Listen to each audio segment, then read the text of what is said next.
The hymns of the ecclesiarchy promised that the Emperor's light would never falter. That no matter how deep the shadows of the galaxy grew, his radiance would pierce the void and guide the faithful to victory. For the Sisters of Battle, these were not mere words, they were the marrow of their existence, the song that carried them through fire, ruin, and the endless cries of war. But what happens when that light wavers? When the hymns fall silent, and the soul that once burned with devotion bends beneath the weight of despair? The fate of a fallen Sister of Battle is not one of simple death. It is a fate that coils in dread and agony, as her very faith is twisted into a weapon against all she once loved. In the grim darkness of the 41st millennium, there is no tragedy greater, nor warning more dire, than the fall of one who once carried the Emperor's torch. If you find yourself drawn deeper into these shadowed tales, help us carry the lore further into the void. Like this video, share it with those who walk the path of the Imperium, and subscribe so that these stories of devotion, ruin, and eternal struggle may echo across the galaxy. Chapter 1: The Sacred Vows Shattered. The cathedral that birthed her faith had smelled of incense and scorched wax, its high vaults echoing with choirs that promised eternal purpose. Sister Marozia had knelt as a novitiate in that sacred place, her forehead pressed to the cold stone, her lips trembling as she swore that her life belonged wholly to the Emperor of mankind. The vows had felt indestructible, hammered into her bones by discipline, prayer, and fire. She had believed then that no shadow, no whisper, no enemy born of this galaxy or beyond could ever unmake her. But vows are not steel, and even steel bends under relentless pressure. On the battlefield, the heat of Prometheum burned in the air, mixing with the copper tang of blood. The Manufactorum's ruins groaned under bombardment, its once proud walls shattered into jagged teeth that bit at the sky. The Astra Militarum broke and fled in waves, their courage drowned by the chanting of heretics who advanced in a tide of ragged banners and rusted blades. Marozia and her squad held firm, bolters blazing in liturgical rhythm, every shot a verse in a hymn of death. Yet as the gunfire rolled, as the smoke thickened, a silence began to press against her heart. Her voice, once sure and strong in prayer, faltered. She whispered the litany of faith, but the words seemed to slip past her tongue as if they no longer belonged to her. Around her, her sisters roared their devotion, hymns cutting through the din like burning iron. But her throat closed. Her lips moved, and no sound came. That was when she heard it. A voice, not shouted, not thundered, but spoken as though it had always been waiting within her. It slid through the screams of the dying and the thunder of artillery, finding her ear as if the battle had parted to let it pass. Marozia. Her blood froze. The name had not been spoken by friend or sister. It had been whispered by something that should not have known her, something that lingered at the edges of the battlefield like smoke refusing to disperse. She swung her bolter toward the ruins, but there was nothing, only flickering shadows, twisting unnaturally, almost as if they moved in mockery of the Emperor's light. She reloaded, her hands unsteady, and for the first time in years she noticed the weight of her rosarius hanging at her chest. It no longer felt like a shield. It felt like judgment. The voice returned. Soft, coaxing, gentle where the ecclesiarchy had always been stern. A promise woven into syllables, offering relief from endless war, from blood-soaked fields and sleepless nights of prayer. Her squad advanced, their steps as one, their discipline unbroken, but she lingered, caught between faith and doubt. For the first time since she had taken her vows, she wondered if the Emperor truly heard her, or if her prayers had only ever echoed in silence. The doubt was small. A hairline crack in a fortress wall. But even the smallest fracture allows the storm to seep in. Her bolter slipped in her grip. A second's hesitation. A shot that went wide. Around her, her sisters shouted her name, urging her forward. She could not answer. Her chest felt hollow, her faith curdled into uncertainty. The Emperor's light, once blinding in her soul, dimmed like a flame suffocating in smoke. In that instant, her vows shattered.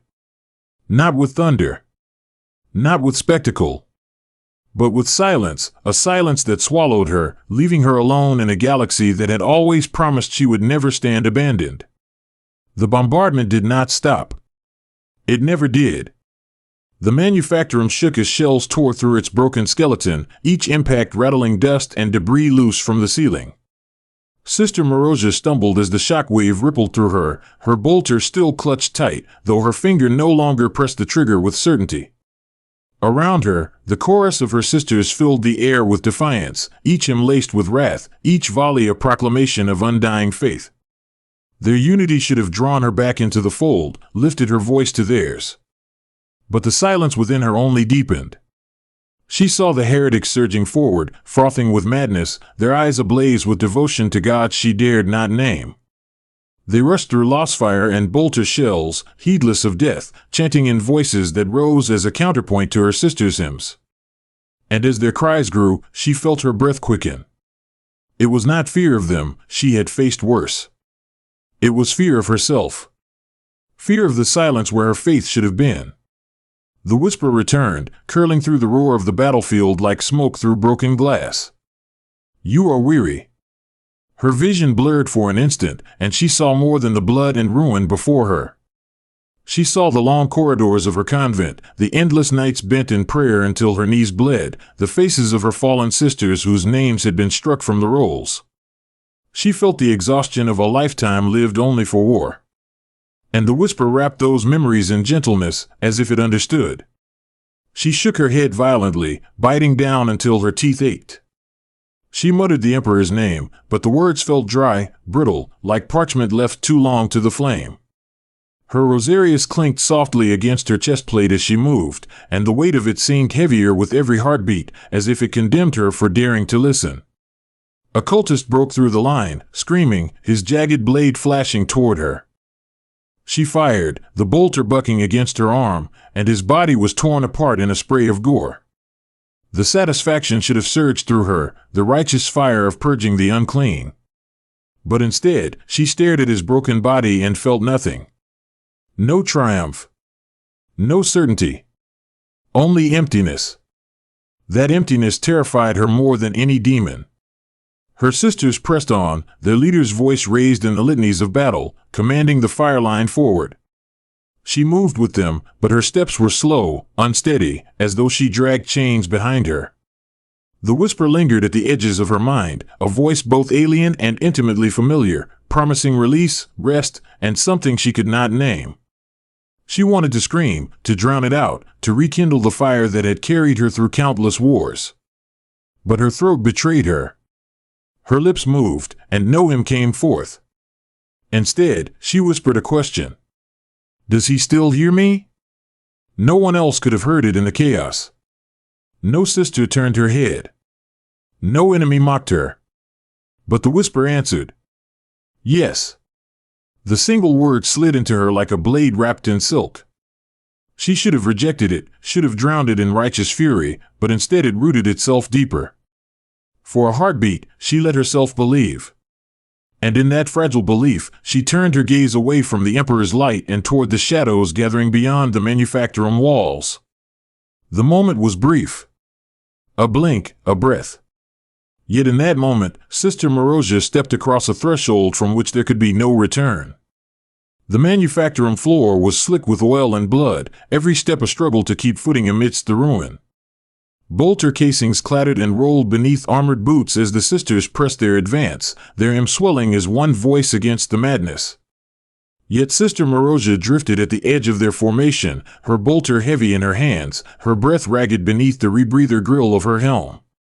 She tried to lift her voice to join theirs, to shape the familiar verses that had steadied her through so many campaigns, but only a raw whisper escaped her throat. The emptiness within her deepened, as though the battlefield itself echoed her silence. She saw it then, or thought she did. In the smoke-choked distance, a shape moved with purpose. Taller than a man, draped in shadow and glimmering light that bent at unnatural angles, it walked untouched by lost fire and artillery blasts. Its stride was slow, deliberate, as though the carnage around it were nothing more than theater performed for its amusement. Its head turned, and though distance should have obscured its gaze, Marozia felt its eyes upon her. Not the eyes of a predator, but of a confessor who already knew the truth she dared not speak aloud. The chant of the cultists rose in violent crescendo, words that clawed at her ears though she did not know their tongue. The sound seemed to entwine with the figure's presence, weaving into her thoughts, dredging up every moment she had questioned, every prayer she had repeated until it had become nothing more than hollow sound. Her sisters did not react. They did not see the figure. Only she did, and its presence felt like a secret she could not share. A shell exploded nearby, the shockwave hurling shrapnel across the squad.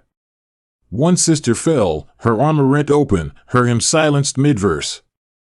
Marozia staggered, ears ringing, and the sight of the fallen woman twisted something within her.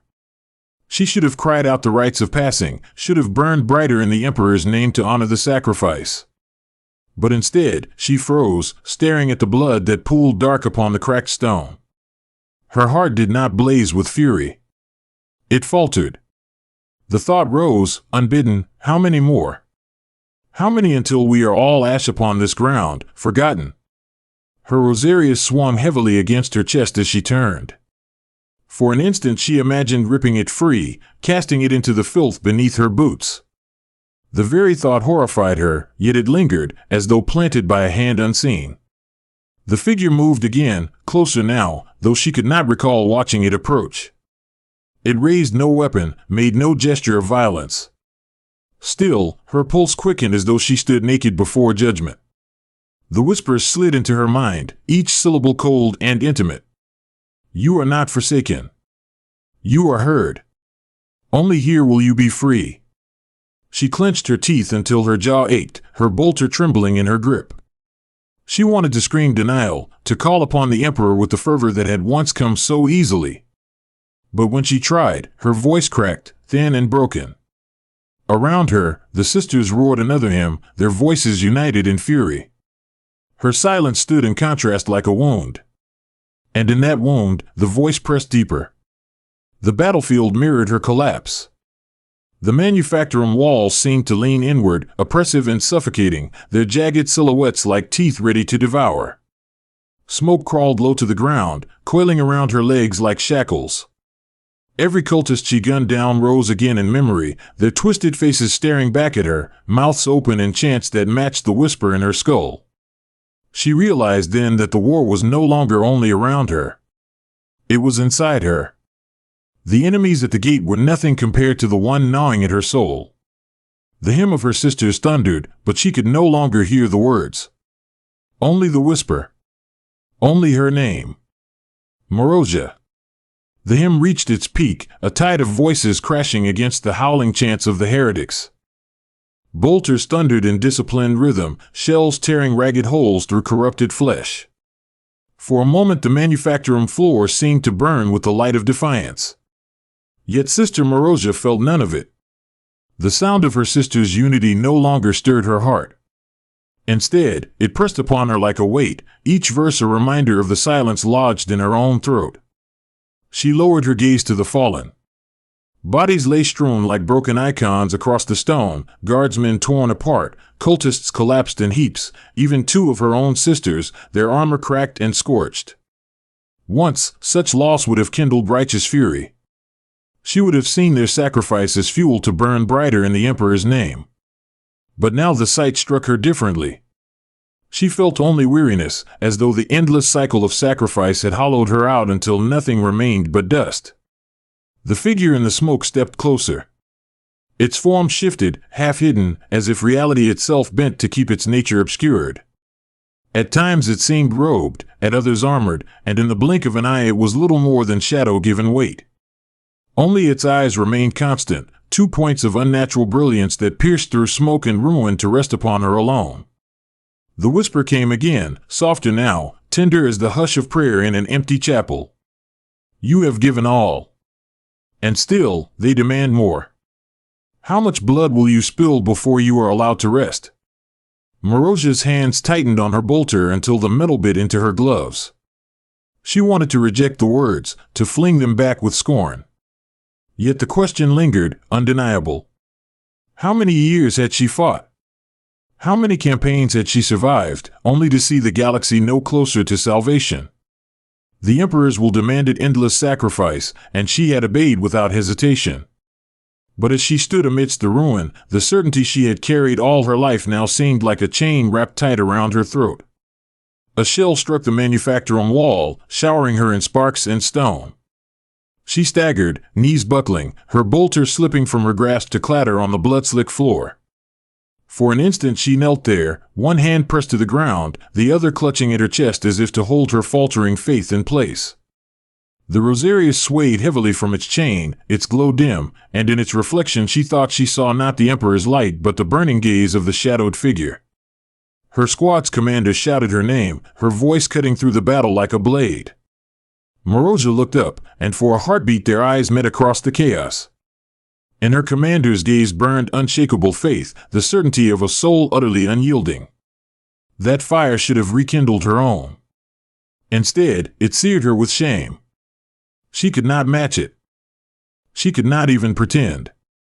The figure moved again, nearer now, close enough that the air around her seemed to shiver.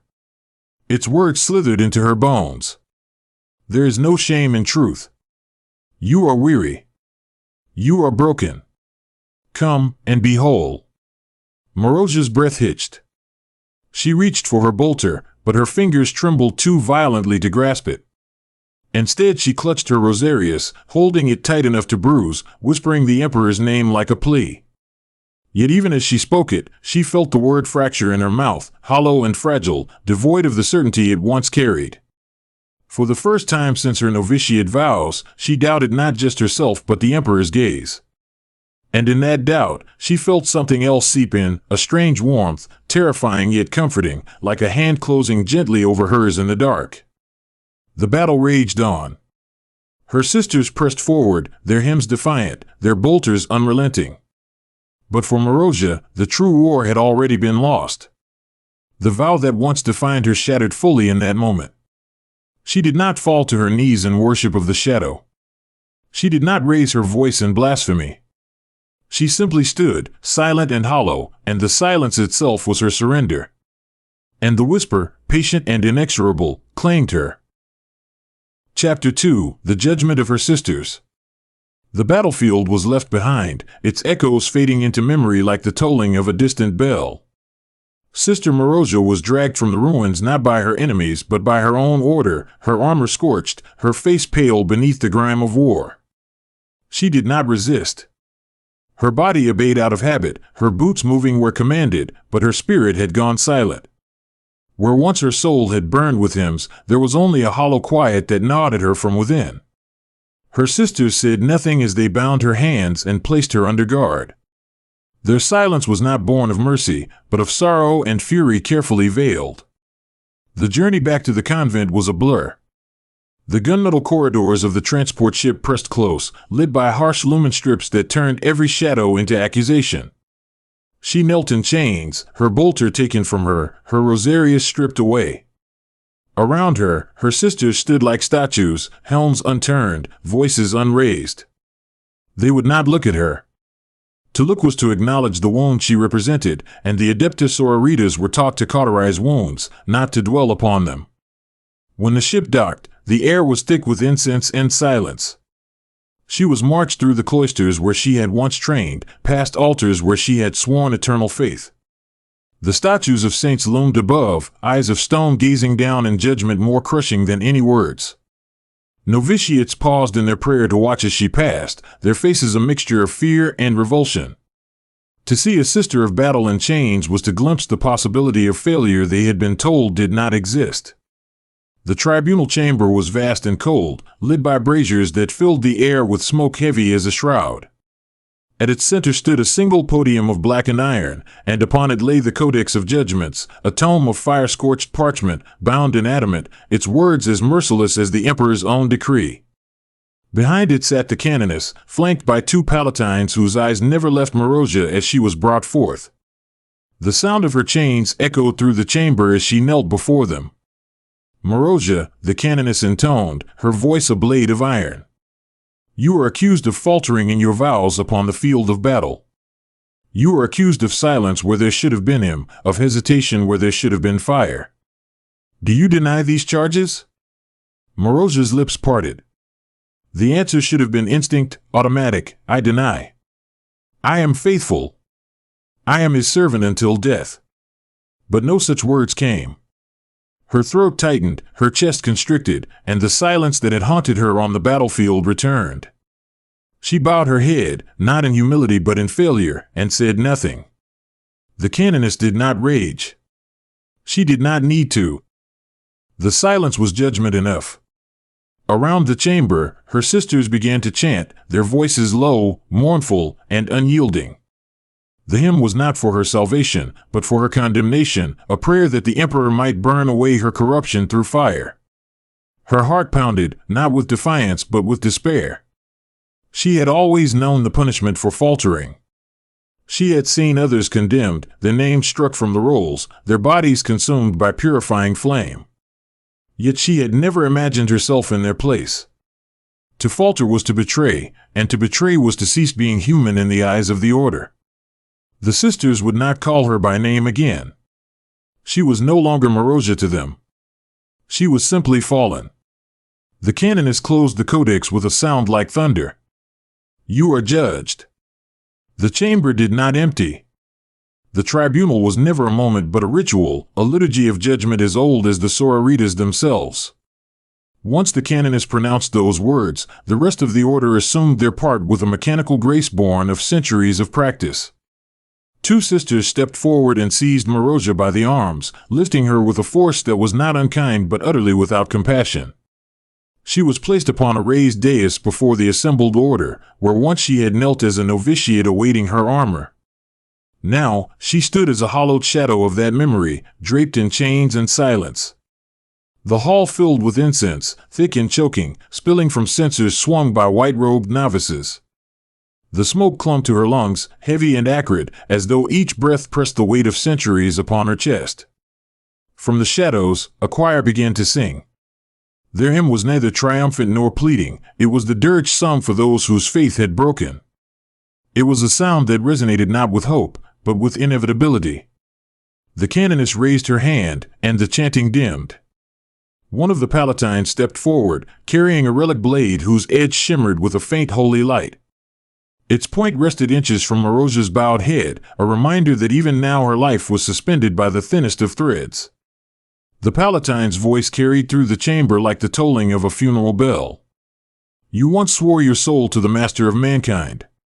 You swore to be his flame, his sword, his vessel of unyielding purity. Do you now deny him? Marozia trembled.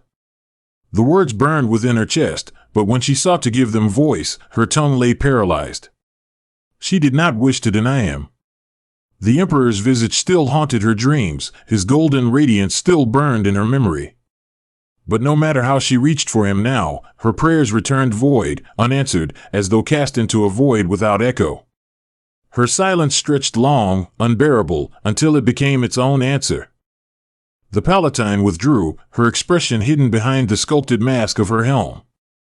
Another sister approached, holding aloft a brazier filled with glowing embers. She dipped a small brand into the flame until it hissed red-hot, then pressed it against the floor before Marozia's knees. The smell of scorched stone filled the chamber. Kneel, the canoness commanded.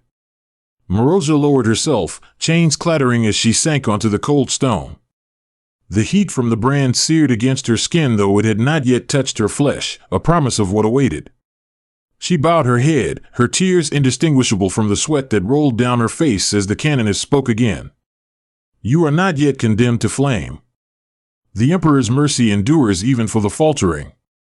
You will undergo the rite of reflection. If you emerge purified, you may reclaim your place.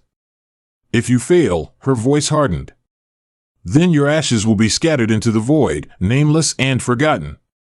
The assembled sisters struck their fists to their breastplates in unison, the sound like the crashing of iron gates closing forever.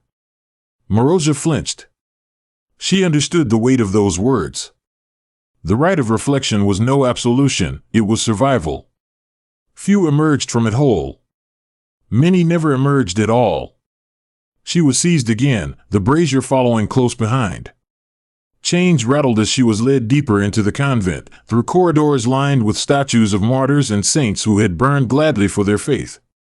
Their stone eyes followed her with an unyielding intensity, each one seeming to whisper, "We did not fail." Why did you? The air grew colder as she was dragged downward into the catacombs beneath the convent. Here the walls were bare, stripped of iconography, as if even the emperor's gaze did not pierce so far. The brazier was placed before a heavy iron door, its surface etched with words of penance and flame. The canoness herself unlocked it, the screech of its hinges echoing like a shriek. Beyond was darkness, absolute and suffocating. Marozia was thrust inside, the brazier following only far enough to illuminate the outline of a stone chamber. There was no bed, no water, no comfort, only walls inscribed with litanies of purity, each carved deep into the rock. The door clanged shut behind her, and the final sound she heard before silence returned was the canoness's voice, muffled but merciless. Reflect. Or perish. The darkness pressed in, and for the first time, Marozia realized the true nature of her trial. It was not fire or blade that she feared most, it was the silence of the emperor himself. The door sealed with a sound like a tomb locking shut, and in that instant, Marozia felt as though she had been buried alive. The brazier's glow faded as the sisters withdrew, leaving her in a blackness so total that even the memory of light seemed to wither. She sat upon the cold stone floor, her chains coiling around her like serpents, the metal biting into her flesh with every movement. The chamber was silent, but not still. It breathed. Every faint echo, every creak of stone, every drip of unseen condensation seemed to press against her ears with suffocating weight. She could hear her own heartbeat like a war drum, too loud, too fragile. And beneath it all lingered the whisper of her own doubts, a sibilant chorus that the darkness eagerly amplified. At first, she prayed. Her lips cracked as she whispered litanies drilled into her since childhood, her voice wavering yet desperate. She recited the hymn of the Golden Throne, the prayer of the Eternal Flame, even the simplest catechism of obedience. The words left her mouth hollow and unanchored, vanishing into the void without return. Once, she had felt those prayers answered, her soul bolstered by the emperor's radiance, her body suffused with strength not her own. Now, there was nothing. Not even the faintest ember of divine reassurance. Time bled away in that black chamber. Hours or days, she could not tell. Hunger gnawed at her, thirst cracked her throat, and sleep was a torment that came only in jagged fragments. In those half-dreams, she saw faces, sisters burned alive in the emperor's name, martyrs smiling as the flames consumed them, saints raising their relic blades. Each one turned to her with disappointment etched across their features, their mouths opening in accusation though no words emerged. She woke each time with a gasp, her hands clawing at her ears as if to block out the silence that followed. But worse than dreams were the visions that came when she was awake. The darkness began to shape itself, twisting into forms both familiar and abhorrent. She saw the canoness standing before her, eyes like burning coals, whispering that she had been abandoned. She saw her sisters, each one scorched and broken, pointing their bolters at her as they chanted her name like a curse. Sometimes, she swore she saw golden light blooming in the black, a glimpse of the emperor's throne, but when she reached for it, the light collapsed into mocking laughter. Her faith cracked like old glass. She began to speak aloud to the silence, her words trembling, then frantic. "Why?" she demanded. "Why did you turn away? Was I not yours? Was my hymn not loud enough? My fire not bright enough? Tell me." Her voice broke into sobs, echoing off the cold stone until it seemed as though the darkness itself was laughing at her despair. The days dragged into torment. Her lips split, her skin blistered, her body weakened to the point where every breath felt like lifting a mountain. Yet worse than the hunger or thirst was the emptiness inside her soul, where once there had been flame. She realized, with horror, that she had grown used to that silence. That a part of her no longer expected an answer. And then, in that final hour of weakness, something else stirred. A whisper, faint but insidious, curling through her mind like smoke. It promised release, not through flame or faith, but through surrender. The voice was not the emperor's. It was colder, older, a sibilant murmur that offered comfort in doubt, strength in despair, certainty in her abandonment. It told her she had been cast aside, unwanted, and that only by embracing the silence could she truly be free. She recoiled, pressing her back against the wall, pressing her hands over her ears until her nails dug into her skin. But the whisper was not external. It was inside her, crawling beneath her thoughts, fusing with her fears.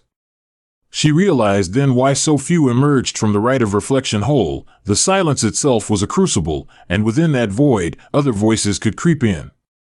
Voices that promised everything her broken heart longed to hear. Marozia clenched her jaw until it ached. "No," she rasped, though her throat was raw. "No. I am his. I am his." The words rang weakly, but she repeated them again and again, clinging to them as a drowning soul clings to driftwood. Yet with every repetition, she wondered if she was reciting truth or merely trying to convince herself of a lie. The darkness gave no answer. Only silence. Only hunger. Only the whisper, lingering, patient, waiting for her to break. The silence thickened until it seemed like a living thing, pressing against Marozia's chest, filling her lungs with its weight. She had shouted, prayed, begged, cursed, yet nothing had broken through the veil. Now she lay slumped against the cold stone floor, her chains biting into her wrists, her body gaunt and trembling. Her lips were cracked, her breath shallow, but her mind was no longer her own. The whisper returned. Not loud, never loud, but inevitable, curling through her skull like a blade of cold glass. Why suffer for a God who does not hear you? Why bleed for a master who turned his face away? You were made for fire, yet he left you in ashes. There is another path. Another voice. Another flame. She shook her head weakly, though the movement sent a wave of dizziness rolling through her. "No," she croaked, her voice barely audible even to herself. "I am his. I am his. I am his." The words were little more than breath now, stripped of conviction, repeated out of habit. The chamber shifted with her denial. She thought she saw faint light stir across the litanies carved into the walls, as though the prayers etched in stone themselves were weeping fire. She dragged herself toward them, her fingers scraping over the grooves in desperation, mouthing the words she could barely read in the dark. The stone was cold, unyielding, but it anchored her, gave her something real to hold when all else was shadow and whisper. But the voice pressed harder, crueler now, twisting even her memory of faith. It spoke in the tones of her canoness, declaring her failure inevitable. It spoke in the voice of her sisters, each one reciting her name as though it were a sin. It even mocked her with her own voice, repeating her broken vows back at her. Each word eroded what little strength she had left, until she was not sure if she still clung to the Emperor out of faith or fear. She collapsed finally, her cheek pressed against the cold stone, her chains heavy as grave anchors. Her eyelids fluttered, and she slipped into something deeper than sleep, something darker. In that void she found herself standing in a battlefield once more, but not the one she remembered. The corpses of her sisters lay around her, burned and broken, their armor twisted into grotesque forms. Above them loomed a figure clad in fire and shadow, faceless yet radiant, its voice both terrible and tender. "You sought him, and he gave you nothing. I offer you what he denied. Strength without silence. Flame without abandonment. Be mine, and you will never be alone again." The figure extended its hand, and within its palm flickered a fire, not golden like the Emperor's light, but a crimson flame that pulsed like a heart. It promised warmth in the cold, song in the silence, belonging where she had known only exile. Her knees buckled. She wanted to reach for it. Oh, how she wanted to! To let the flame devour her doubts, to feel something, anything, after so much emptiness. Her hand trembled upward, then halted, quivering in the space between. A memory pierced her then. The chapel where she had first taken her vows. The choir of sisters chanting as the canoness placed the holy bolter in her hands. The heat of candlelight on her face. The words she had spoken, words that bound her soul, "My body is his vessel. My fire is his judgment. My life is his to spend." Tears streaked her dirt-caked cheeks. Her hand fell away from the shadow's flame. I am his, she whispered, her voice breaking, but this time the words rang truer than before, not strong, not unshakable, but desperate and real. The figure's flame sputtered. Its form recoiled, not vanquished, but retreating into the dark. The silence returned, vast and crushing. Yet now, within that silence, there was something else, a faint warmth, so fragile she almost doubted it. But it was there. An ember. Marozia collapsed fully onto the stone, cradling that tiny spark within herself. It was not triumph. It was survival. And perhaps, for now, that was enough. The door above her groaned open, light spilling in like a blade of gold. Figures moved in the brightness, sisters armored and silent, their eyes fixed upon her. She did not know whether they saw salvation in her survival or merely a husk barely clinging to faith. But she had endured. She had reflected. And she was still alive.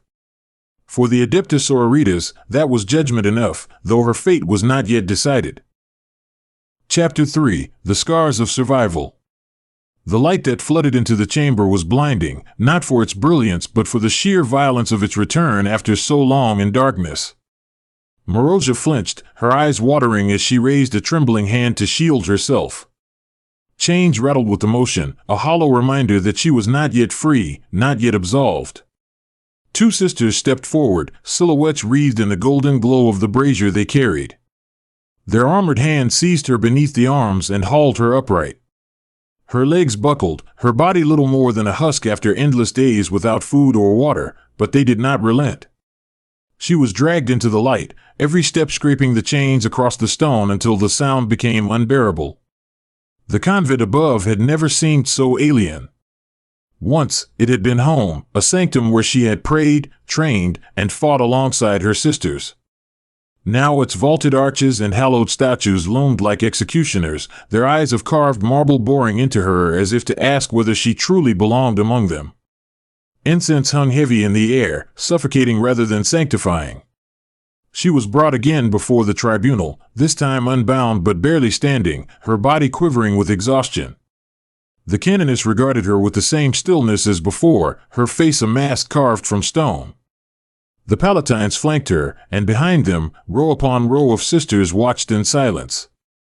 Their expressions were hidden behind helms, but Marozia felt their judgment like a blade against her throat. "You endured," the canoness said at last. Her voice was neither praise nor condemnation. It was a statement, devoid of warmth. You did not burn. You did not yield. She paused, letting the words linger before continuing. But endurance is not purity. Faith must be proven, again and again. Do you still claim the Emperor as your master? Marozia's throat tightened. The memory of the whisper still lingered, coiled in the corners of her mind. She felt the temptation to remain silent, as she had before. Yet the ember she had clung to in the darkness still smoldered within her, fragile but real. She forced her voice to rise, raw and broken though it was. "I am his," she whispered. Then louder, her voice cracking. "I am his." A murmur rippled through the hall. Some sisters struck their breastplates in acknowledgement. Others stood motionless, unconvinced. The canoness inclined her head slightly, though her expression did not change. "Very well," she said. "You will not be cast into the flame. But know this, you are marked. The stain of your faltering does not vanish with survival. It lingers. It festers. And it will follow you until you prove beyond doubt that your soul is whole once more." With a gesture, she dismissed the guards. The chains were removed, leaving angry red welts around Marozia's wrists. The sudden freedom felt like an illusion, brittle and fleeting. She was not embraced, not welcomed. She was simply tolerated. The days that followed were no easier than the trial itself. Her sisters avoided her in the cloisters, their conversations falling silent when she approached. In the refectory, they sat at distant tables, their gazes fixed anywhere but upon her. She was not struck, not cursed aloud, but the silence was worse than any blow. She was a ghost among them, a reminder of failure they dared not name. In the training halls, she was tested without mercy. Sparring drills stretched until her body ached, her wounds torn open again and again. Instructors corrected her with venom, their strikes against her practice blade punishing rather than instructive. Too slow, they snarled. Too weak. No flame in you. And though she forced herself onward, though she bled and bruised and fought to rise again, she could not banish the thought that they were right. At night, she returned to her cell alone. The whispers still haunted her dreams, the shadow flame offering comfort she dared not take. Each morning, she awoke drenched in sweat, her body trembling, her heart uncertain whether she had resisted or yielded in the night. The scars of survival were not only etched upon her flesh. They lived in her sister's eyes, in their silence, and the way the convent itself seemed colder now, harsher, as though the Emperor's gaze had shifted away from her. She had endured. She had lived.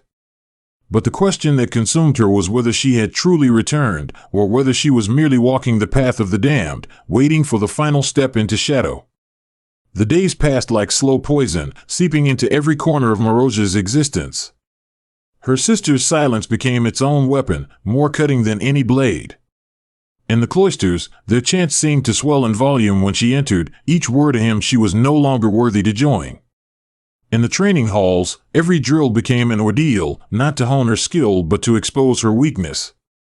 Where once there had been camaraderie, now there was only suspicion, veiled behind the discipline of their order. One evening, during a sparring session, her blade clashed against that of Sister Ilenia, a warrior she had once called friend. The exchange was brutal, the ringing of steel echoing against the stone walls. Ilenia pressed harder with each strike, her movements precise, punishing, relentless. When Marozha's guard faltered for a fraction of a heartbeat, Ilenia's blade caught her pauldron, carving a deep gash across the ceramite. "You hesitate," Ilenia hissed, her words low enough to escape the notice of the instructor but sharp enough to wound. "Just as you did before." Marozha staggered back, her breath ragged, her mind flashing to the battlefield where her silence had condemned her. She raised her blade again, but her hands trembled. The spar ended soon after, the instructor declaring Ilenia the victor. The gaze he cast on Marozha was one of restrained contempt.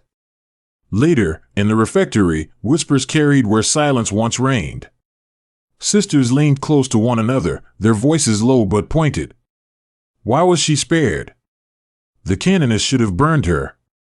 What if she falters again, and we are the ones beside her?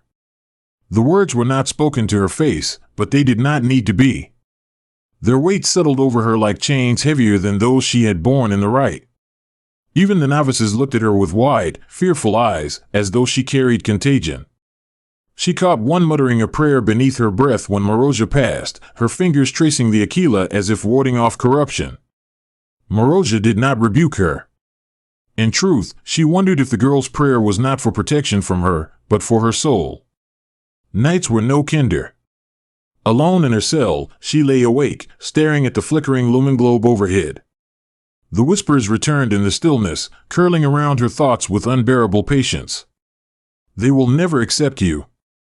You are marked, unwanted. Why cling to a master who allows your sisters to despise you? You could be free. You could belong, truly belong. Marozha pressed her palms to her ears, rocking gently, her lips moving in frantic litanies. I am his, I am his, I am his. Yet even as she repeated the words, she felt the ember inside her dim, its warmth barely holding against the cold tide of doubt. The breaking point came not in solitude, but in the chapel. She knelt before the altar, the candles flickering as incense clouded the air. She prayed aloud this time, her voice shaking, desperate to feel the Emperor's presence return. Please, she whispered. Guide me. Let me burn for you again. Let me be yours. The silence that followed was unbearable. No warmth, no light, no fire stirred within her chest. Her tears dripped onto the cold stone floor, pooling at the base of the altar. For a fleeting moment, she felt truly abandoned. And then, behind her, came the sound of armored steps. A shadow fell across her, and a voice cold as iron whispered into her ear, You should not be here. Marozha turned, her heart lurching. A sister loomed above her, helm removed, her eyes sharp with disdain. It was Alenia again, her expression hardened by more than training. "You shame us with your prayers," Alenia said.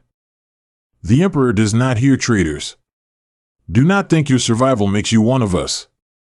She leaned close, her words venom. "When next you falter, I will be the one to end you." The words struck harder than any blade. Marozia lowered her gaze, unable to muster defiance. Alenia departed without another glance, leaving Marozia kneeling alone in the thick incense, her whispered prayers drowned by the certainty that her sister's hatred might be the truest reflection of her fate. The words lingered long after Alenia had left the chapel, echoing louder than the silence of the Emperor. Marozia remained kneeling, her hands clenched together so tightly that her nails carved crescents into her skin. "When next you falter, I will be the one to end you." It was not just a threat, it was a sentence passed by one who had once shared her trust, her prayers, her blood on the battlefield. When she finally rose, her legs trembled beneath her. The candles seemed dimmer than before, their flames guttering as though unwilling to share their light. She returned to her cell, but sleep did not come. Her thoughts tangled in endless knots. Was her survival a sign of divine purpose, or had the silence of the Emperor already marked her as forsaken? In the days that followed, she carried the question with her like a hidden wound. Every glance from her sisters, every whispered rumor, every hymn sung without her voice seemed to press her further into that uncertainty. The ember she had clung to in the catacombs was still there, but faint, so faint she feared it might be nothing more than the dying glow of a faith already extinguished. She sought guidance where she could. In the library, she pored over the illuminated texts of saints who had endured trials of faith, their words etched in parchment older than memory. Some spoke of silence as a crucible, of the Emperor's hidden tests. Others warned of false visions and whispers from the abyss. The contradiction tore at her. Which had she endured? A divine trial meant to temper her faith, or a seduction meant to damn her? The texts offered no clear answer, only parables that deepened the weight of her doubt. Her body, too, bore scars that spoke louder than words. In the training halls, she noticed the way her grip trembled on her bolter, how her aim strayed by a fraction. Once, she had sung hymns as she fired, her voice a weapon as sharp as the shells she loosed. Now her lips moved in silence, unable to conjure song. She saw the instructors notice, their helms tilting ever so slightly, their silence sharp with judgment. One night, in the solitude of her cell, she dared to ask aloud the question that had been festering within her: am I saved or condemned? Her voice cracked, the words dissolving into the shadows around her. There was no answer, only the sound of her own breathing, ragged and uneven. Yet even as despair loomed, something stubborn within her resisted surrender. She remembered the shadow flame in her vision, its promise of belonging. She remembered how close she had come to reaching for it. And she remembered how she had refused. That refusal had not been strength, but desperation, a clinging to vows even when they felt empty. Was that not faith, in its rawest form? Not certainty, but endurance in the face of nothingness? Marozia clung to that thought as though it were her last weapon. If the Emperor's silence was a trial, then her survival was proof she had not yet failed him. If it was abandonment, then perhaps her refusal of the whisper meant she had denied damnation, if only for a time. Still, she could not ignore the way her sisters looked at her. Their suspicion was not unfounded. She knew too well how close she had stood on the edge of the abyss. And if she faltered again, if the whisper returned with greater strength, would she still refuse? That question haunted her more than the silence ever had. One evening, she was summoned unexpectedly to the canoness's chamber. The great doors loomed before her, carved with scenes of saints burning in divine rapture. She stood before them for a long moment, her hand hovering just above the iron handle, her heart pounding like a war drum. To be summoned here was no trivial matter. When she finally pushed the doors open, the chamber within was dimly lit, the air heavy with incense. The canoness stood before a reliquary, her back to Marozia, her posture regal and immovable. Without turning, she spoke. You survived what many have not. But survival alone is not absolution. The question is whether you are proof of his mercy, or a warning to the rest of us. The word struck her like a hammer. She fell to her knees, her head bowed. "I do not know," she whispered. The canoness finally turned, her eyes piercing, her face unreadable. "Then we must discover the truth. Together." The canoness's words clung to the air like smoke from a battlefield, heavy and suffocating. "Then we must discover the truth. Together." There was no comfort in them, no reassurance, only the weight of judgment and the inevitability of trial. Marozia kept her eyes lowered, her knees pressed into the cold stone floor. The silence stretched, punctuated only by the faint crackle of incense coals and the distant murmur of chants from the cloisters below. At last, the canoness moved, her armored boots ringing with solemn finality as she approached. When she spoke again, her tone was sharp, forged of iron and conviction. "You will go where few dare tread, where even the faithful hesitate to walk. If you are true, the Emperor will reveal it.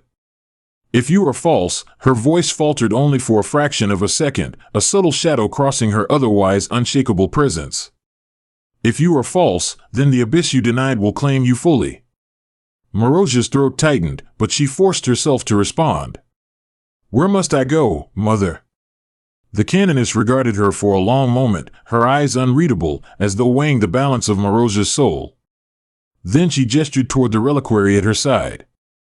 Within it, sealed behind gilded glass, rested a relic so ancient its very aura seemed to hum against the skin, a blackened fragment of ceramite, scorched as though by a flame that had never died. "The catacombs of silence," the canoness said at last. "A place beneath our convent that even sisters of centuries' service do not enter without command. It is said to be a place where voices vanish, where hymns falter, and where the presence of the Emperor feels absent." Her gaze sharpened. "You will go there. Alone." The name itself chilled Marozia. She had heard whispers of the catacombs, tales told in hushed tones by novices eager to frighten one another in the dormitories. A place where echoes died before they reached the ear. A place where some had entered and emerged broken, their minds shattered by the oppressive void. Some had never returned at all. The canoness stepped closer, lowering her voice to a near whisper. "There you will find no guiding hand, no sisters to shield you. Only the silence and the truth of your own faith.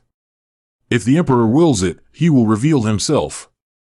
If not, she let the unspoken outcome hang between them."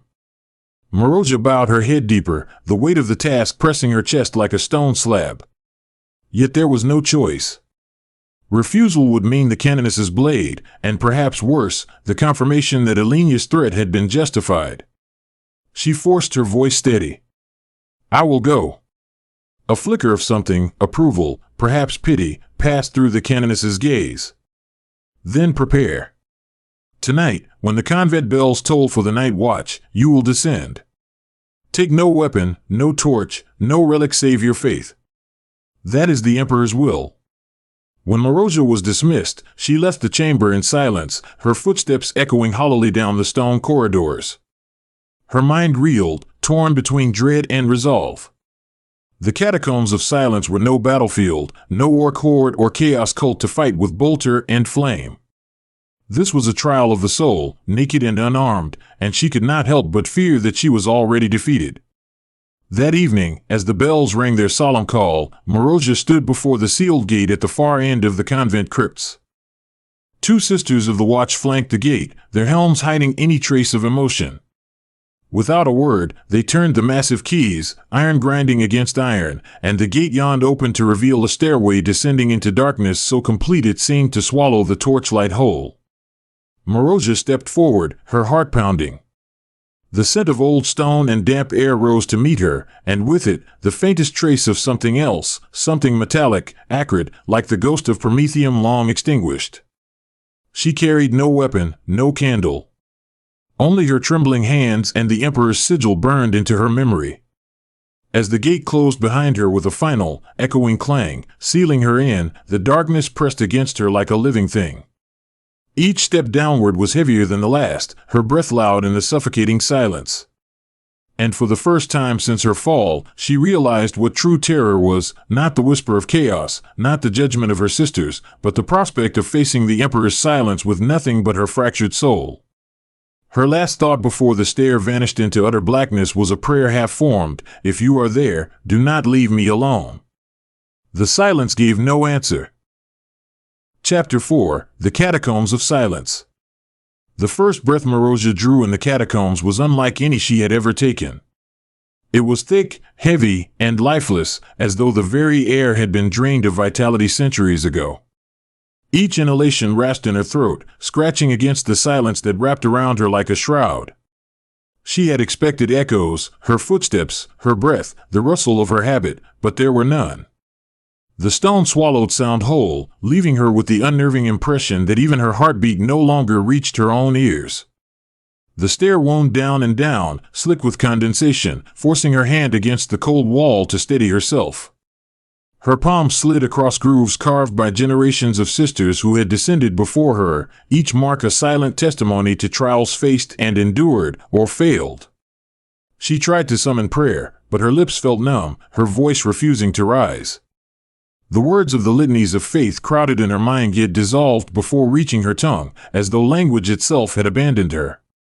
When the stair ended, she stepped into a vast chamber so dark she could not see its bounds. The air was colder here, biting at her skin even through her armor weave.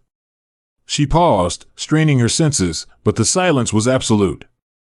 Even her breath seemed stolen from her, vanishing before it left her lips. Panic flared sharp and sudden. To be cut off from one's own sound was to doubt one's very existence. Was she moving? Was she breathing? Was she even alive? She forced herself forward, hands groping along unseen walls, her steps tentative. Time lost all measure. Minutes, hours, she could not tell. The darkness and silence stretched on, endless, a void given form. Fear gnawed at her with quiet persistence, whispering questions she could not silence. What if Elenia was right? What if survival was not salvation, but corruption hidden deep? What if the Emperor's silence was not trial, but rejection?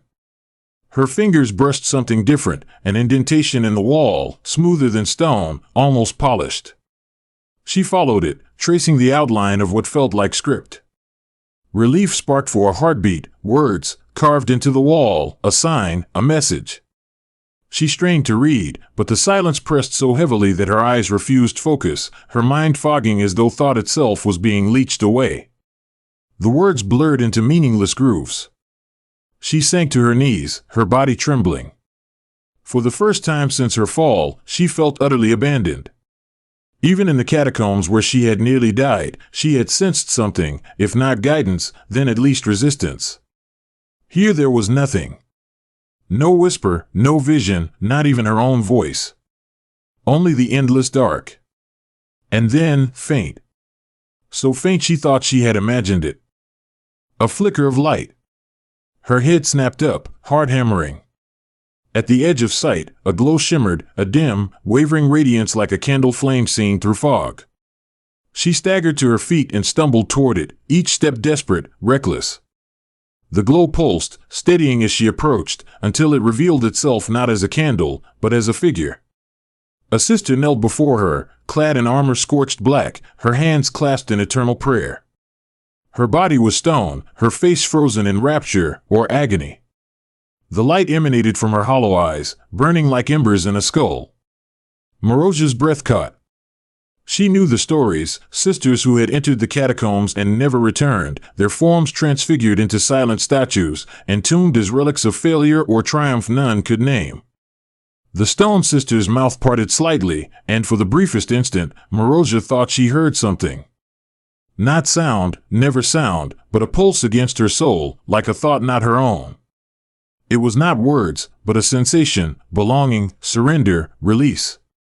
Her knees buckled.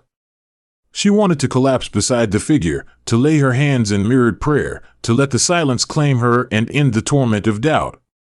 The glow beckoned her, warm and cold at once, promising rest.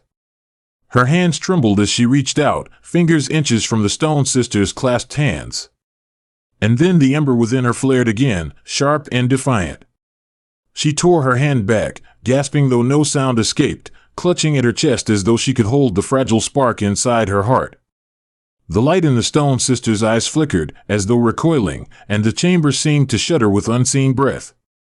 Marozia staggered backward, her body shaking. She realized then that this was no sanctuary. This was a crucible. The silence was not void, it was pressure, stripping her of voice, thought, certainty, leaving only her soul bare and trembling. And something in the dark was watching. The chamber around Marozia seemed to pulse once more, as though the unseen watcher had drawn a slow, deliberate breath. Her skin prickled with the weight of its attention. She pressed herself against the cold wall, clutching her chest, willing her own heart to keep its rhythm. Yet she could no longer hear it. The silence was so complete that even her pulse seemed stolen from her. The Stone Sister remained kneeling, the glow fading back into dim embers. Its presence was not gone, merely waiting. Marozia knew then that to linger was to court her own petrifaction. She turned away, forcing her legs to move, her hand dragging along the wall as her only anchor. Each step seemed heavier, as though the catacombs themselves tried to hold her still, to claim her for their collection of silent guardians. The passage narrowed, sloping deeper. The air thickened with damp, carrying the taste of rust and old ashes. Her breath rasped, though again, no sound came to her ears. She could feel the exhalations leave her body, yet nothing returned. It was like drowning in air. And then, faint and flickering, she saw movement ahead. A figure, cloaked in shadow, walking with slow purpose. Her heart leapt to her throat. Another sister? Another survivor? She broke into a half-run, her boots striking stone that gave back no echo. But as she drew closer, her blood ran cold. The figure turned, and she saw her own face. It was Marozia, eyes hollow, lips pale, her armor charred as though from fire that never healed. This reflection raised its hand in greeting or warning. Its mouth opened, forming words she could not hear, yet she knew them all the same. You already belong to the silence. Her knees threatened to buckle again. She reached for prayer, for any words that might root her to the Emperor's light, but the silence devoured even her thoughts. The reflection took a step forward, and the chamber darkened until only its hollow eyes remained. Marozia staggered back, her shoulders striking the wall. No, she mouthed, though the word was lost before it ever reached the air. She forced herself to look into those eyes, to resist the pull that threatened to undo her. She thought of the fire she had seen when she first joined the sisterhood, the blaze that consumed weakness and left only purpose. She forced the memory forward like a shield. The hollow reflection froze. Its lips moved again, but the words slipped past Marozia now. The ember inside her chest glowed brighter, faint yet undeniable, and the figure dissolved into shadow, leaving her gasping, alone once more. She stumbled forward blindly, her fingers scraping stone, until the passage widened into another chamber. Here, broken statues lay scattered, their faces contorted in terror, their arms reaching toward the ceiling. Unlike the kneeling sister before, these had not been transformed in prayer. They had been caught in despair, their final moments etched in stone for eternity. Marozia walked among them, her hands trembling. Each statue seemed almost alive, their eyes wide with the same fear she felt in her gut. One clutched its throat, another its chest, another covered its ears. She realized, with dawning horror, that these were not mere relics. These were sisters who had faltered, whose faith had fractured under the silence, whose souls had been claimed by whatever dwelled here. A bitter taste rose in her mouth. Was this to be her fate? To join them, frozen forever in the moment of her weakness? She closed her eyes and forced herself to breathe, inhale, exhale, each motion deliberate. If the Emperor's silence was trial, then she must endure it, no matter how it hollowed her. If it was abandonment, then endurance itself would be her defiance. She clung to that thought as she pressed onward, deeper still. The chamber tightened into another corridor, and here she saw marks on the walls. Not words this time, but scratches, gouges carved by armored hands. They were desperate, chaotic, sometimes in clusters like tally marks, sometimes trailing into nothingness. She ran her hand across them, and the silence pressed harder, as if angered by her touch. Ahead, the corridor widened again, but not into emptiness. A faint glow pulsed there, steady, red like a wound. She hesitated, her heart hammering, and stepped forward. The glow resolved into a door, an ancient, sealed barrier of black stone, carved with the Aquila. The wings of the great eagle stretched across the surface, but they were broken, chipped away by an unseen force. Marozia stared at the shattered Aquila, dread gnawing at her. Behind this door, she sensed it, the presence she had felt all along, vast and patient. The watcher in the silence. Her hand rose, trembling, to touch the broken wings. The stone was warm. Too warm. As though something beyond it was alive. And waiting. The warmth of the broken Aquila seeped into Marozia's palm, unnerving in its vitality. Stone should have been cold, lifeless, immutable. Yet this felt as though she were touching the surface of a living thing, the slow thrum of some hidden pulse beneath her hand. She recoiled, her breath hitching, though again, she could not hear the sound. The silence was thicker here, suffocating, pressing into her ears until it seemed her skull might crack beneath its weight. Her fingers lingered against the ruined sigil. Was it desecration? Or was it the Emperor's test, carved into stone to measure the strength of her devotion? The question gnawed at her, and she knew she would find no answer unless she stepped through. She pushed against the door. At first it resisted, immovable as all monuments of the Imperium should be. Then, with a grinding shudder, it gave way. The gap widened slowly, reluctantly, and a crimson glow spilled out, painting her armor in hues of blood. Beyond lay a chamber unlike any she had seen before. The walls were etched with script too old to decipher, looping sigils that seemed to writhe when she looked at them too long. In the center of the chamber yawned a pit, circular and immense, its depths obscured by a haze of red mist that churned and shifted like a living sea. The glow rose from it, pulsing in rhythm with something vast and unseen far below. Marozia froze at the threshold. The silence here was not absence, it was presence. The air was heavy with it, pressing down upon her body, crushing her thoughts into fragments. She could feel the watcher more acutely now, as though it stood directly behind her, though she dared not turn. Her knees trembled, and she nearly sank to the floor. But then, as she stared into the pit, shapes began to form within the mist. Figures. Dozens, perhaps hundreds, rising and fading in the glow. They wore the armor of the sisterhood, their faces familiar yet alien, their mouths moving in prayers she could not hear. Some bore expressions of ecstasy, others of agony, yet all gazed upward as though awaiting her. Her throat tightened. Were these echoes of those who had come before her? Sisters lost to the silence, their souls trapped in the pit? Or were they nothing more than illusions, woven from her doubt, designed to break her resolve? One of the figures stepped closer to the surface of the mist, her face clarifying until Marozia's heart clenched. It was Elenia. Or rather, a perfect likeness, her sister's eyes burning with a terrible serenity, her lips forming words Marozia knew by instinct. Join us. Marozia stumbled back, clutching her chest, shaking her head violently. This was not real. It could not be. Elenia lived still, above in the convent, her voice sharp with judgment and her blade ready to strike should Marozia falter. And yet, the likeness in the mist was so vivid, so flawless, that part of her ached to believe it.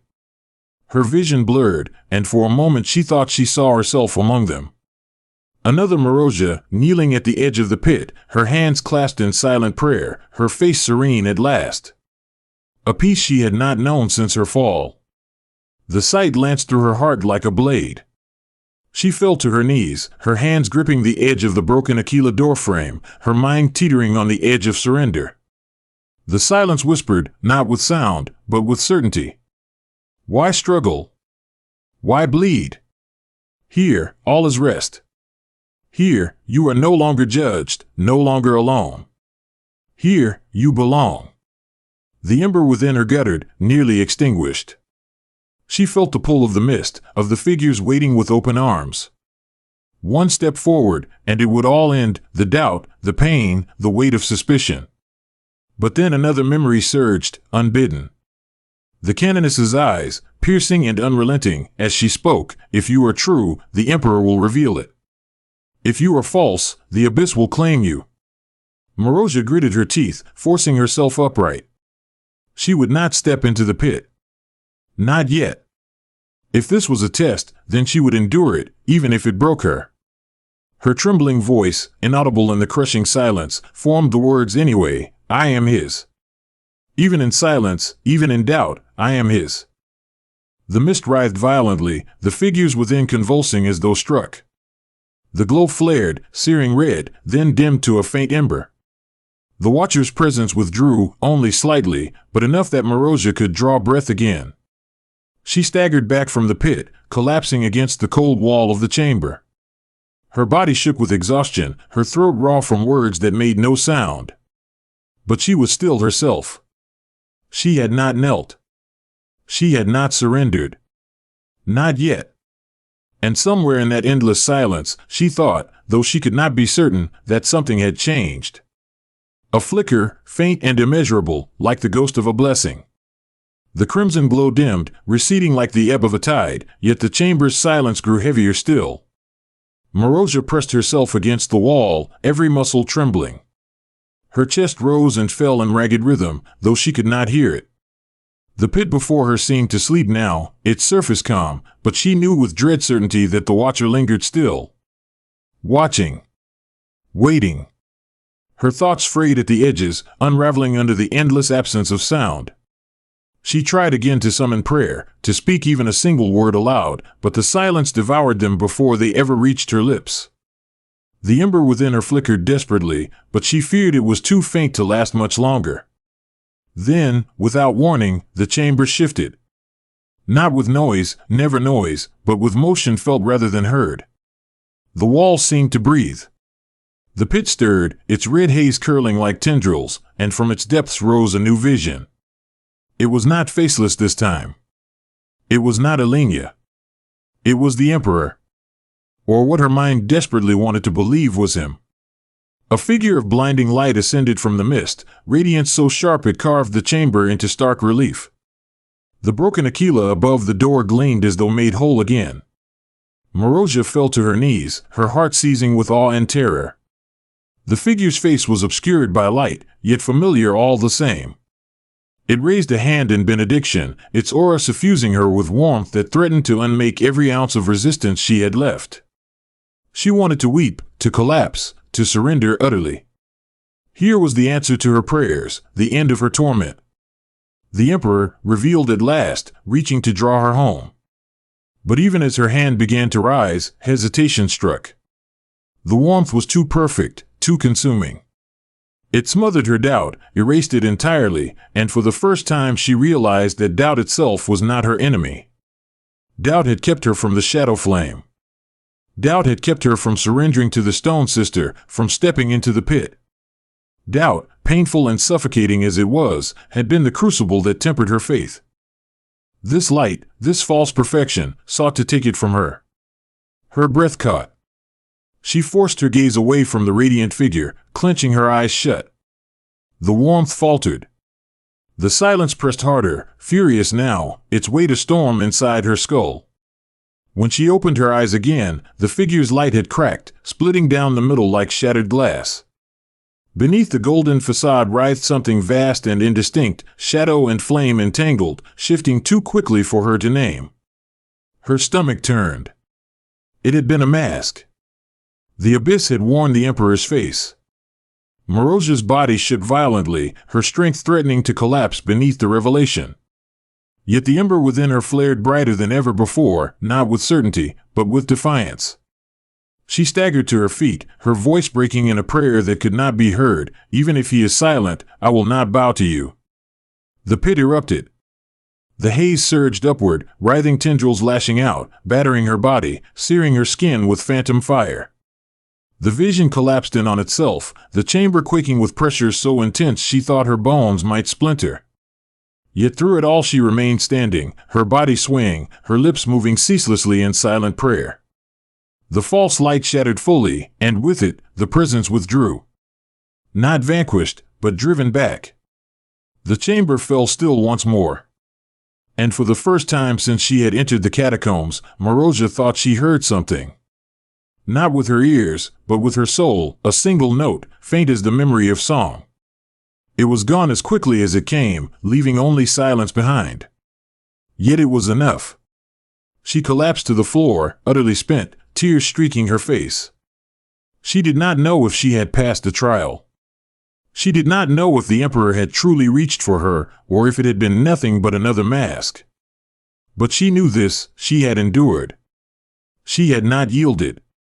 Her hands pressed against the stone, trembling. The broken Aquila above the doorway no longer seemed shattered. Its wings, though fractured, remained outstretched.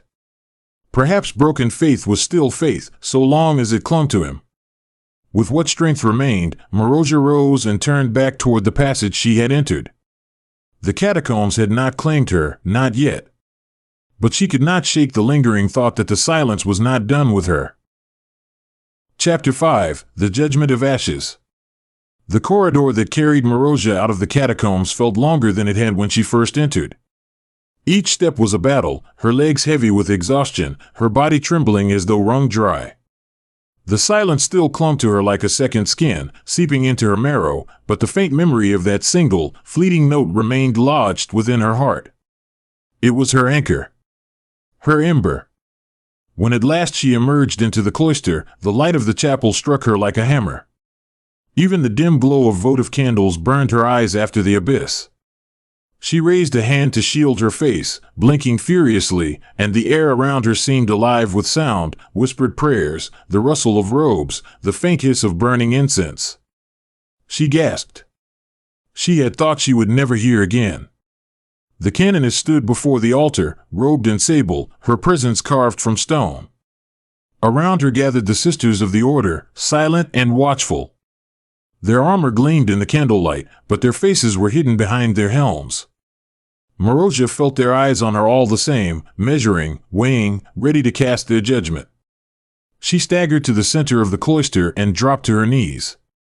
Her gauntlets clattered against the floor, her voice raw as she spoke for the first time in what felt like eternity. "I endured." Her words echoed, thin and broken, but they were hers. The canoness descended the steps of the altar, her eyes locked on Marozia. Her voice, when it came, was grave and cutting, the voice of command that had guided countless battles. "You claim endurance, child. Yet endurance alone does not sanctify. Tell me, what did you see in the darkness?" Marozia's lips parted, but no answer came. The vision swarmed her memory: Elenia's face, the faceless shadows, the false emperor of light. To speak them aloud felt like betrayal, yet to withhold them felt no less damning. "I saw temptation," she whispered at last. "I saw despair given form. I saw lies clothed in truth. And I stood against them." The canoness's expression did not shift. "Did you see him?" The question struck like a blade. Marozia's breath hitched. For a heartbeat she wanted to nod, to claim certainty, to offer the simple answer her canoness demanded. But the silence of the pit still lingered, heavy and suffocating, and she could not force herself to lie. "I do not know." Her voice trembled, but her eyes lifted, steady despite the tears that burned them. "If he was there, I was too blind to see. If he was silent, I was too broken to hear. But I did not bow to the shadow. I did not yield." The cloister was silent for a long moment, the air thick with incense and judgment. The sisters did not move, their helms unreadable.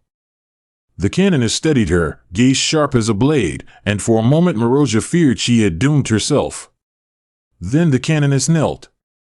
Slowly, deliberately, she reached out and placed a gauntlet hand upon Marozia's brow. The steel was cold, yet the gesture was gentle, almost tender. "To admit not knowing is harder than to claim false certainty," the canoness said. "Faith untested is no faith at all. You have endured the abyss, and though you return broken, you return unclaimed. That is enough." Marozia's chest seized. Relief washed through her, so sudden and fierce that she nearly collapsed entirely. But the canoness's eyes hardened. "Yet know this, you will bear the silence always. It is a mark upon you now, as real as scar or brand. You will carry it into battle, into prayer, into death. It will whisper at you, doubt you, unmake you if you falter. The Emperor grants you this cross not as punishment, but as fire. You will be tempered by it, or consumed. The canoness rose, her voice rising like a litany. Rise, Sister Marozia.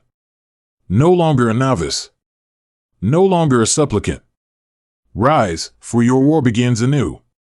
Marozia staggered upright, her body trembling, her heart a storm of terror and awe. The silence still clung to her, its weight unbroken. But for the first time, she bore it not as a prisoner, but as a weapon. The sisters raised their voices in chant, their hymns echoing through the cloister, and though Marozia could barely hear them over the phantom hush in her mind, she knew their song was real. She was not alone. Yet even in that moment of triumph, she felt the abyss stir faintly within her. Waiting. Watching. A reminder that her trial was not ended, but merely begun.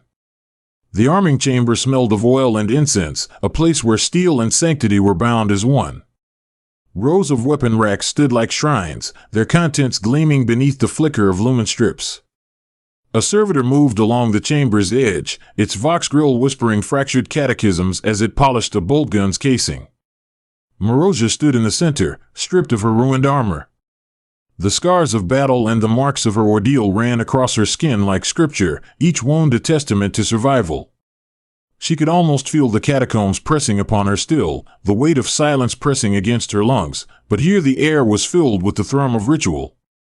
She steadied herself, one breath at a time. Two sisters approached, their armor immaculate, their movements precise. They did not speak.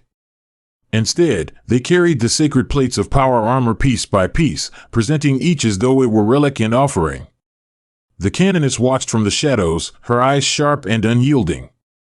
The first plate was the cuirass, embossed with the imperial Aquila, its wings flaring wide as if in defiance of despair.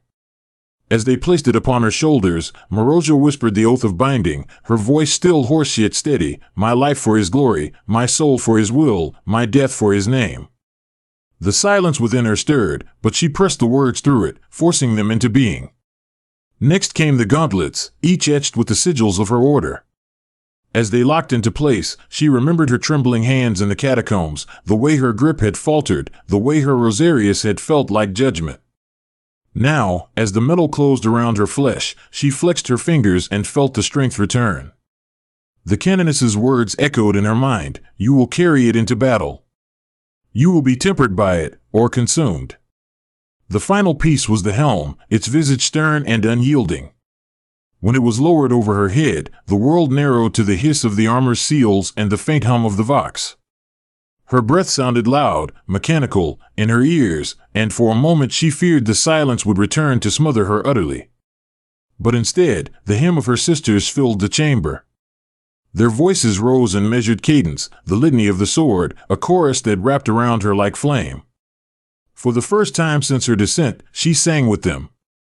Her voice cracked, faltering on the higher notes, but it did not fail. And in that sound, however small, she felt the abyss recoil. The canoness stepped forward, bearing a bolter. Its casing was scarred, its purity seals frayed but intact, each marked with the sigils of battles past. She held it out, and Marozia accepted it with reverence. The weapon was heavy, its weight settling into her hands as though it had been waiting for her all along. This is your burden and your shield, the canoness intoned. You have faced the silence and endured. Now you will carry its shadow into war, so that others may never know it. You are Sister Marozia, and the Emperor's fire walks with you. Her sisters struck their breastplates in unison, the sound reverberating through the chamber like thunder. Marozia lowered her helm in acknowledgement, her heart steady, her doubts burning like coals instead of chains. But she knew this was not the end of her ordeal. The abyss did not forget. It would wait for her in every moment of weakness, whisper in the quiet between battles, coil around her prayers when her lips faltered. She had been scarred in ways no wound could show, and the judgment of her silence would follow her until her final breath. And yet, she was armed. She was not alone. She was no longer prey to the shadows but their defier. When the doors of the arming chamber opened and the light of the hangar spilled across the floor, she stepped forward with bolter in hand. Transports rumbled, engines growled, and the air reeked of promethium and sanctified steel. War called once more, endless and consuming. Sister Marozia answered, her silence a weapon, her faith a shield, her scars a testament. The landing ramp slammed down with a metallic roar, and the stink of war rolled into the troop bay like a living thing. Acrid smoke, promethium fumes, and the copper tang of blood filled Marozia's lungs even through the filters of her helm. The hum of the engines died into silence, replaced by the distant thud of artillery and the staccato rattle of lost fire. Her sisters moved with ritual precision, each a pillar of steel and flame. They advanced in formation, bolters raised, their voices carrying the canticles of war. Marozia followed, her steps measured, her grip tight on her weapon. Yet within the thunder of their hymn, she felt the familiar pressure stir. The silence coiled against her thoughts, subtle and poisonous, a shadow rising to drown the chorus. They poured onto the battlefield. The ground was churned mud and ash, scattered with wreckage and corpses both human and alien. Ahead, a tide of heretics surged through the ruins of a manufactorum, their banners defiled with blasphemous sigils, their throats ragged from howled praises to the dark gods. Their lines blazed with stolen weapons, crude artillery spitting fire into the ranks of the Astra Militarum holding the last defenses. The order of the blazing martyr struck like a spear. Bolters roared, each rounding him in steel, tearing apart the corrupted bodies of the foe. Flammers hissed, promethium turning flesh to shrieking pyres. The hymn of the sisters rose higher, drowning out the cries of the damned. Marozia fired, her shots precise, her breath steady. Each trigger pull was an answer to the abyss, each kill a defiance. The silence pressed harder, whispering through the vox like static, shaping itself into words she had heard in the catacombs. You are mine, Marozia. You cannot escape me. Her grip tightened. She fought to steady her breath, but her shots wavered. A cultist broke through, rushing her with a rusted blade. The whisper rose to a crescendo, urging her to falter, to yield. Then she heard it, faint, but real. The hymn of her sisters. Not the false chorus of the abyss, but the living voices around her, fierce and resolute. She roared her defiance, swung her bolter like a mace, and shattered the heretic's skull. Fire tore from her barrel a moment later, the blast ripping through another foe. The silence recoiled, but did not vanish. It lingered like smoke in her veins, waiting. Always waiting. The battle raged. A sister fell to a corrupted heavy stubber, her armor torn open, her body broken. Marozia surged forward, dragging the dying woman behind cover, bolter fire hammering the ruins around her. The wounded sister grasped her arm, bloodied lips struggling to form words. Sing, with us. The light left her eyes before the words could finish, but the plea struck deeper than any blade. Marozia rose, blood spattered across her armor, and joined her voice to the hymn.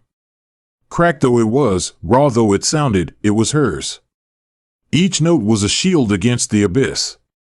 Each verse drove the silence further back.